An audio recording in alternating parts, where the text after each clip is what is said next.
સત્યનારાયણ ભગવાનની કથા સમયે જે મહાપ્રસાદ જે શીરો લેવામાં આવે એની મીઠાશ જોજો, અને મહેમાન ઘરે આવ્યા હોય ત્યારે જે શીરો તૈયાર કર્યો હોય એ બંનેમાં ફરક હશે.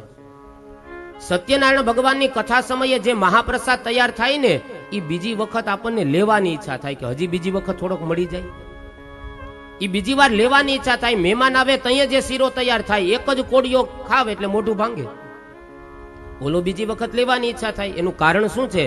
એમાં ભક્તિ ભળી છે. સત્યનારાયણ ભગવાનની કથાનો જ્યારે મહાપ્રસાદ તૈયાર થાય ત્યારે એમાં પદ ગવાતા હોય, કીર્તન ગવાતા હોય, મારે ઘેર વેલા પધારજો, પ્રેમની થાળી, હેતની થાળી, મેં તો રસોઈ મારા હાથે બનાવી. આ ભાવ એની અંદર ભળે ને એટલે એની મીઠાશ વધી જાય, એટલે એ બીજી વખત લેવાની ઈચ્છા થાય, કારણ કે એમાં ભગવાનનો ભાવ ભળ્યો છે. અને મહેમાન આવ્યા હોય ત્યારે જ તવીથો ફરતો હોય કે આ કટાણાના ક્યાં, તા તો શીરો બે ગુલાટ મારી ગયો હોય.